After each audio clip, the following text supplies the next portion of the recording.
হরে কৃষ্ণ। আজকে আমরা শিখব ভক্তরা কিভাবে মালা জপ করে। তো এটা হলো জপের মালা। এই ব্যাগের মধ্যে থাকে আমাদের আসল মালা, সাইডে থাকে একটা ছোট্ট মালা। এখানে শেষের দিকে 16টা গুটি থাকে আর প্রথম দিকে থাকে 4টে গুটি। আমরা যখন জপ করি তখন প্রত্যেক মালার জপ শেষ হওয়ার পর একটা করে গুটি আমাদেরকে নামাতে হয়। শ্রীল প্রভুপাদের আদেশ অনুসারে আমাদেরকে প্রত্যেক দিন কমপক্ষে 16 মালা জপ করা উচিত। তাই আমরা কত মালা জপ করছি সেটার হিসাব রাখার জন্য এই 16টা গুটি দেওয়া থাকে। আর অনেক ভক্তরাই আছে তারা 16 মালার অধিক জপ করে থাকে। তখন প্রত্যেক 16 মালা আবার একবার করে সম্পূর্ণ হওয়ার পর এখান থেকে একটা করে গুটি হিসাব রাখার জন্য দেওয়া থাকে। জপের ব্যাগের সাইডে একটা বড় গ্যাপ থাকে, সেখান দিয়ে আমাদেরকে হাত ঢোকাতে হয়। এই আঙুলটা যাতে টাচ না হয় তাই আমরা মালাকে এরকম ভাবে ধরে থাকি। আর এই যে বিপরীত দিকে আরেকটা ছোট্ট গ্যাপ থাকে, সেখান দিয়ে আমাদের এই আঙুলটা বাইরে রাখতে হয় যাতে এই আঙুলটা মালাকে স্পর্শ না করে। আমাদের মূল মালা 108টা গুটি থাকে। আর এই যে উপরের অংশ এটাকে বলা হয় মেরু। এখানে এটাকে রাধা কৃষ্ণ বলা হয়ে থাকে। মেরুর পরে একদিকে বড় গুটি থাকে আর একদিকে ছোট গুটি থাকে। আমাদেরকে শুরু করতে হবে বড় গুটি থেকে। প্রথম বড় গুটিটা ধরে আমাদেরকে পঞ্চদত্তের কাছে প্রার্থনা করতে হবে, কারণ আমাদের হরে কৃষ্ণ মহামন্ত্র জপ করার সময় কোনো অপরাধ হলে তারা আমাদেরকে সেই অপরাধ থেকে বাঁচাবে এবং আমাদেরকে উদ্ধার করবে।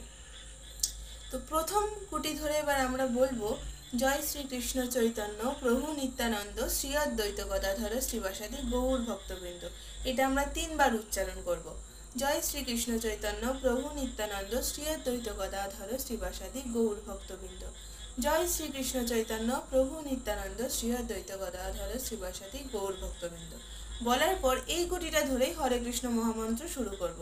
হরে কৃষ্ণ কৃষ্ণ কৃষ্ণ হরে হরে, হরে রাম রাম রাম হরে হরে। তারপর আবার দ্বিতীয় গুটিটা ধরে আবার আমরা বলবো, হরে কৃষ্ণ কৃষ্ণ কৃষ্ণ হরে হরে, হরে রাম রাম রাম হরে হরে। এরম ভাবে প্রত্যেকটা গুটি একবার করে ধরবো আর হরে কৃষ্ণ মহামন্ত্র পুরো বলবো। বলতে বলতে যখন পুরো মালাটা শেষ হয়ে লাস্ট এই ছোট্ট গুটিটায় আসবে, তখন এখানে আমরা আবার এই গুটিটাকে ধরেই জয় শ্রীকৃষ্ণ চৈতন্য প্রভু নিত্যানন্দ শ্রী অদ্বৈত গদাধর শ্রীবাসাদি গৌর ভক্তবৃন্দ বলে শেষ করব। আর এখান থেকেই আবার শুরু করব। আমাদেরকে এইটা টপকে আবার এই বড় গুটিতে গিয়ে শুরু করা অপরাধ, আমাদের এটা কখনো করা উচিত নয়।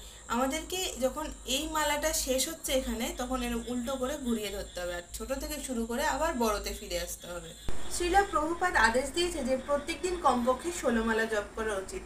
তবুও আমরা যারা এখনো এই জপ করা শুরু করিনি, আমাদের উচিত কমপক্ষে অন্তত একটি মালা জপ করা। প্রত্যেকদিন শুদ্ধ বস্ত্রে স্নান করে ভগবান বা তুলসী মহারানীর সামনে বসে আমাদের এক মালা জপ করা উচিত। প্রথম প্রথম হয়তো আমাদের ভালো লাগবে না, বিরক্তি লাগবে, সময় অনেক লাগবে, মনে হবে এটা খুব কঠিন।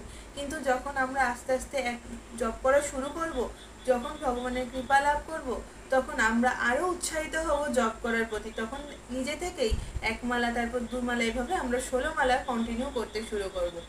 আমাদেরকে চেষ্টা করতে হবে ভগবানের কৃপা লাভ করার জন্য, কারণ কলিযুগ থেকে উদ্ধার হওয়ার একমাত্র উপায় হলো এই হরিনাম সংকীর্তন, এই হরিনাম জপ। হরে কৃষ্ণ।